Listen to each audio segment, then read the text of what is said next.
Louvado seja nosso Senhor Jesus Cristo. Nós vamos dar continuidade à nossa reflexão do terceiro abecedário espiritual, um convite à conversão de Francisco de Osuna, franciscano. Hoje nós vamos trabalhar o primeiro tratado, quando Francisco nos fala da contínua vigilância que deve ter quem quer se aproximar de Deus. Deus se aproximou de nós, para nós somos chamados a nos aproximar de Deus. Então, aqueles que querem se aproximar de Deus, é para eles que é dedicado esta reflexão. Então, nós vamos, trabalhar este primeiro tratado, capítulo 1. Antes de começar, nos diz Francisco de Osuna, convém expor as 3 razões que parecem ser necessárias para quem quer se aproximar de Deus. Ele vai expor essas 3 razões para as pessoas que têm realmente essa intenção da busca de Deus, se aproximar, estar próximo de Deus. A primeira razão, ele diz, consiste em que é possível nesta vida a amizade e o diálogo com Deus. Então, essa certeza nós temos que ter. É possível nesta vida que nós vivemos, essa vida com todos os limites e realidades que vivemos, é possível a vida e o diálogo com Deus. Mas nós temos que fazer escolhas. A amizade maior e mais íntima da que existe entre irmãos, entre mãe e filho, é uma intimidade entre o Pai eterno e o Filho, que foi gerado no Filho, é a intimidade do Pai eterno Criador com a criatura, maior do que nossos irmãos de carne, sangue. Não é por ser espiritual que essa amizade e esse diálogo sejam menos reais. É possível ter o acesso ao Pai. Nós sabemos isso tudo porque Jesus é que nos deu esse acesso ao Pai, ao mistério do Pai. Jesus vai dizer, ninguém conhece o Pai senão o Filho, ninguém conhece o Filho senão o Pai, e aquele a quem o Filho quiser revelar. Então, essa realidade de conhecimento do Pai que nós podemos chegar nessa intimidade. Para os que buscam a Deus com devoção, é a coisa mais certa, mais valiosa e mais gozosa que existe no mundo. Porque você realmente está diante de Deus, no encontro com Deus, na intimidade com Deus, numa comunhão de vida com Ele. Claro, dentro das realidades, dos nossos limites, dentro desse nosso mundo hoje, no mundo que a gente vive. Não penses que os que andam chorando, tristes, famintos, mal vestidos, dormindo pouco, os que são menosprezados, perseguidos, se contentam com estas asperezas. Desfaleceriam se nosso Senhor não saísse a recebê-los com os braços abertos da sua amizade, com alegria e consolo com que as mães recebem seus filhos pequenos quando veem a elas fugindo de algo que lhes aflige. Então, é esta certeza que nasce dessa relação que cria um âmbito de afetividade e segurança. E porque a realidade, como diz Sal Rainha, esse vale de lágrimas, ele encontra sustentação, conforto, justamente sustentados pela nossa fé e essa intimidade com nosso Senhor. Deus deseja tanto ter amigos. Claro que Ele deseja que sejamos filhos, somos filhos, mas muitas vezes não vivemos como filhos. Às vezes, dizemos que somos amigos de Deus, mas não temos a intimidade da amizade. Mas é atitude divina, Deus deseja ter amigos. Podemos ver isso na parábola do filho pródigo. Aqui é uma forma de uma interpretação alegórica do texto do filho pródigo. Então podemos ver isso na parábola do filho pródigo, quando o pai saiu a recebê-lo, cheio de misericórdia, transbordando de misericórdia. Era coração inteiro que acolhia o filho que voltava. Era aquele que se debruçava no filho. Lançou-lhe os braços ao pescoço e beijou-o. Mandou trazer o vestido mais precioso, o anel, as sandálias, manda matar o novilho cevado e fazer festas. Fazendo a citação de Lucas 15, 20. O grande problema é que nós ouvimos a palavra, mas não somos capazes de entrar dentro dessa palavra. A dúvida, muitas vezes, impede a gente de ser totalmente entregue, porque, no fundo, somos inseguros conosco mesmo, mas também queremos ter seguranças, garantias. E isso é tudo um ato de misericórdia, de profunda entrega a Deus. Se estas coisas são figura do que Deus faz espiritualmente, no caso a leitura do filho pródigo, com um grande pecador, que fará nosso Senhor com o justo, que o procura com coração sincero? Se ele age assim com o pecador, vai agir também com a pessoa justa. Sem dúvida.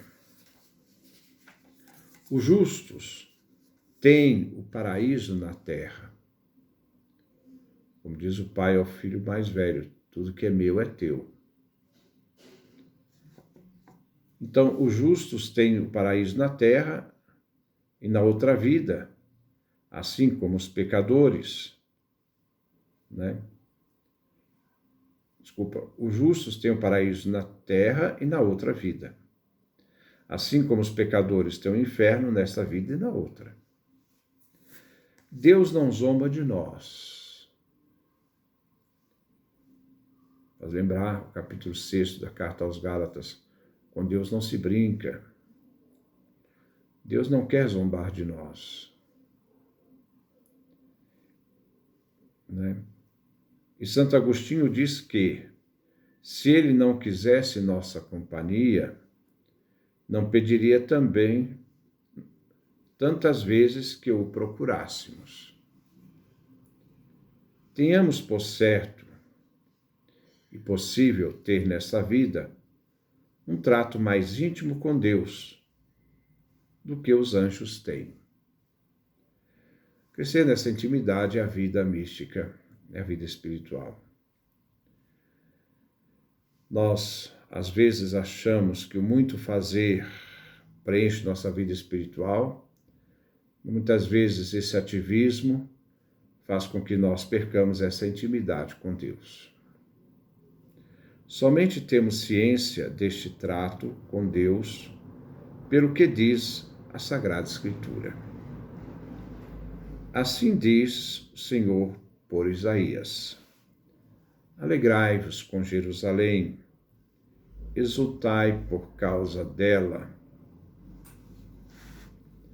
Todos vós que a amais, regozijai-vos com ela, todos os que chorais por ela, a fim de que sugueis dos seus peitos, até ficardes saciados, com o leite das consolações celestiais, e saboreeis com delícias a plenitude de sua glória.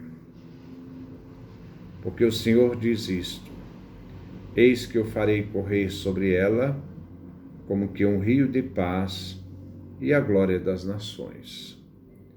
Como a torrente que inunda, sugareis o seu leite, aos seus peitos serei levados e acariciados sobre o meu regaço.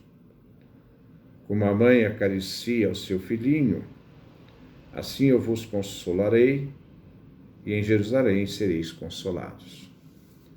Isaías capítulo 66, do versículo 10 a 13. Nessas palavras, Deus mostra o terno amor que tem pela nossa vida. Ele fala aqui de alma, mas é a nossa vida. Alma é vida. Então Deus tem um terno amor. Quando Ele cria, Ele ama aquilo que cria. Ele não quer perder aquilo que Ele criou. Ele expressa esse amor àquilo que Ele criou, à realidade que Ele criou, aos seres humanos que Ele criou. Nós somos frutos desse amor de Deus por nós. Né? Esse eterno amor que Ele tem pela vida, porque Ele é o autor da vida. A vida pertence a Ele. Onde quer fazer morada, Ele quer fazer morada em nós. Sejamos esse templo, essa morada de Deus. É tanto o gozo dessa amizade que Deus nos convida a festejar, nos alegrar, festejar. A experiência mística que nos dá esse sentido de alegria que nos sustenta. Pois as festas que Deus tem neste mundo é regozijar com os seus amigos. É estar com aqueles que são deles, estão totalmente entregues ao próprio Deus. Agora ele passa para a segunda razão, né? Essa segunda razão, né, é para quem quer se aproximar de Deus, é uma razão necessária. A segunda razão é que essa amizade com Deus é acessível a todas as pessoas. A graça é dada a todos. Mas vamos ver qual atitude os seres humanos têm diante dessa graça. Não posso dizer que estás menos feito à imagem de Deus que os demais. Essa graça pertence a todos. Nem acredito que queres ser menos feliz que os demais. Deus quer nos dar a felicidade e nos dá a todos a igual imagem divina. Se dizes que a tua idade, o teu trabalho, a tua doença, o teu modo de ser te impedem, tenho que te responder com o livro dos Provérbios. O que quer separar-se do seu amigo, busca ocasiões para isso. Então, muitas vezes, quem quer se separar de Deus, o amigo, vai buscar um monte de razões para justificar a sua incapacidade de buscar a Deus. Não vamos dar desculpas. Nós, às vezes, culpamos demais, porque muitas vezes não assumimos, né, essa realidade, né, daquilo que Deus quer criar conosco, essa intimidade, essa amizade. Se essas desculpas te satisfazem, não sei se você já percebeu, muitas vezes, quando nós não queremos fazer alguma coisa, nós vamos encher de desculpas. Quando nós, às vezes, sabemos que um caminho para Deus vai nos satisfazer melhor, mas a gente sempre coloca uma desculpa da dificuldade, que a gente não será capaz.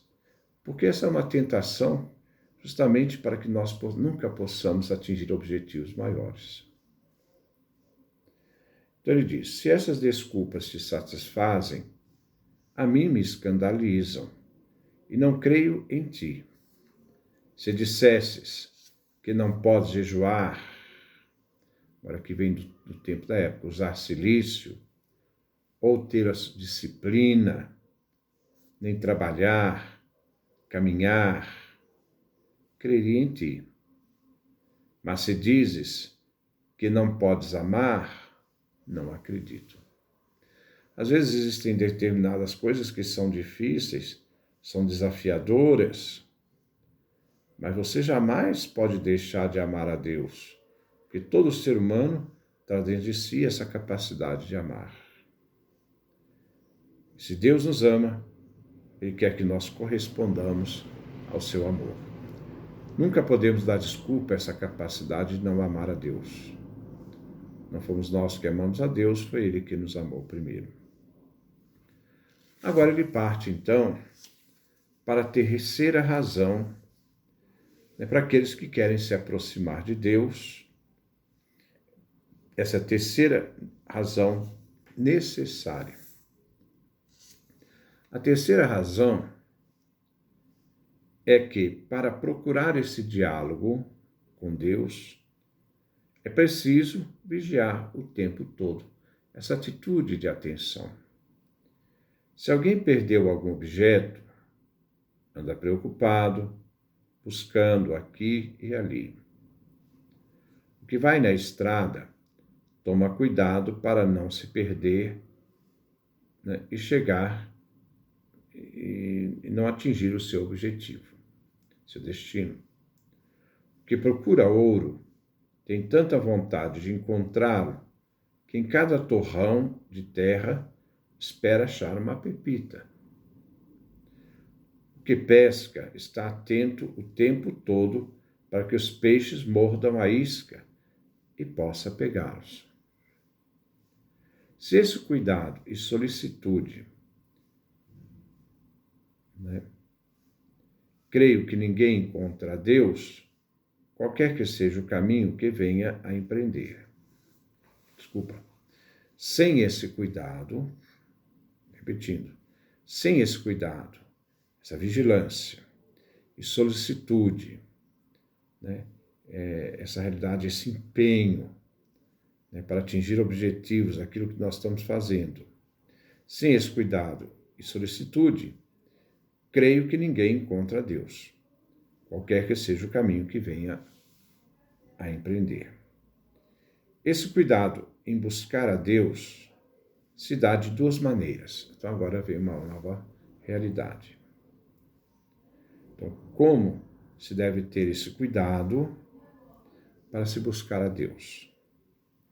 Primeiro, é Deus que nos busca, a iniciativa é graça, a ação é divina. Outra, somos nós que nos esforçamos por ir até Ele. É uma dupla mão. Deus vem a nós e nós tomamos a iniciativa de ir a Deus. Na parte nossa vem aquele esforço. Essa palavra nos faz lembrar Jesus que diz, fazei todo o esforço possível para entrar pela porta estreita.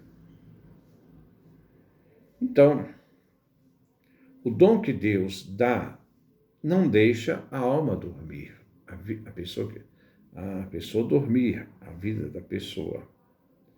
Então, Deus nos dá um dom que não deixa a alma dormir.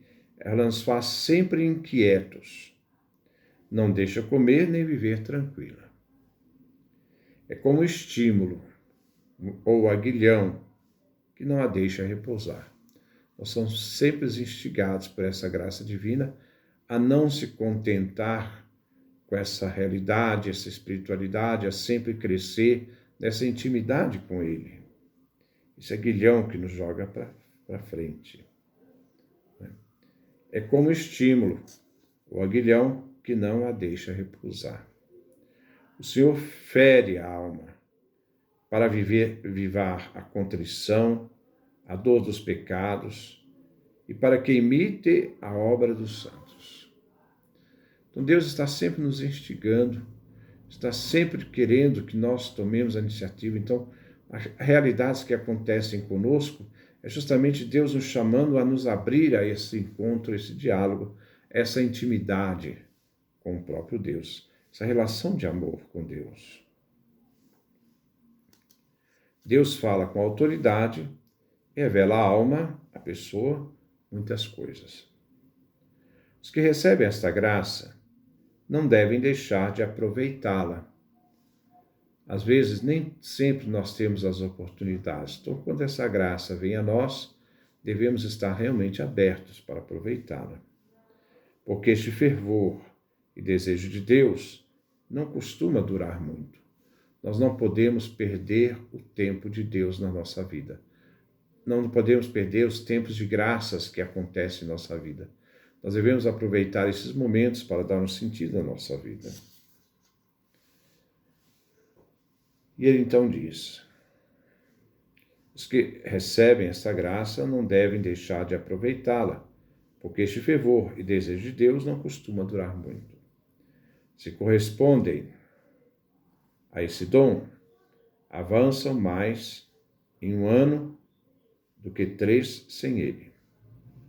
Se nos emprestam um animal por alguns dias para fazer um serviço e não usamos, quando o dono pedir de volta, ficaremos com o serviço por fazer. Então, aproveitar essa oportunidade. Não podemos permitir isto. Deus quer que façamos bom uso dos dons que nos dá, pondo engenho da nossa parte para fazê-los receber. Não deixemos que os desejos se apaguem. Existem desejos que fazem parte, às vezes, da realidade instintiva ou das paixões humanas, mas existem desejos positivos. O ser humano tem desejo de Deus, é um desejo positivo. Nem todo desejo é mau. Não deixemos que os desejos se apaguem. Apagada a vela, ficamos na escuridão. Tirado o dom, ficamos mais tíbios, frágeis, que se não o tivéssemos. E este dom traz à alma muitos bens. A incita, a desperta, a empurra, para só ter repouso em Deus. Esse Deus que quer essa intimidade. O profeta Isaías fala isso aí de uma forma muito bonita, essa intimidade conosco. Deixemos-nos ser amados por Deus. Consintamos em ser amados por Ele. Deixemos que Ele possa nos conduzir na sua graça, para que nossa vida possa se transformar. Algumas pessoas que conheci, que saíam para o campo, onde podiam clamar em alta voz e chorar, suplicando a Deus que os ajudasse a fazer a sua santa vontade. Outras pessoas não souberam corresponder como deviam e se contentaram em praticar a mortificação corporal, alguns sacrifícios, sem se exercitarem interiormente. Ficam só com a parte do sacrifício, com as devoções. E houve ainda alguns que ficaram apenas em belas palavras, sem entrarem dentro de si mesmos. É muito superficial às vezes, né? Caro irmão, se queres corresponder e acertar, procura a Deus em todo o teu coração. Procurar a Deus em todo o coração. Esse impulso, essa saída, essa busca. Procurar e encontrareis, batei e vos será aberto. Buscai e encontrareis. Pois Deus está mais perto e mais dentro de ti do que tu mesmo está dentro de ti. Essa é a nossa primeira parte, o capítulo 1. Nós estamos aqui no primeiro tratado. Então, ele trabalha essa realidade, dessa realidade necessidade da busca de Deus. Espero que isso tenha contribuído na reflexão de cada um de vocês. É uma reflexão que merece, às vezes, a gente parar, ouvir com tranquilidade, pensar, silenciar. Ainda nós vamos trabalhar muito isso.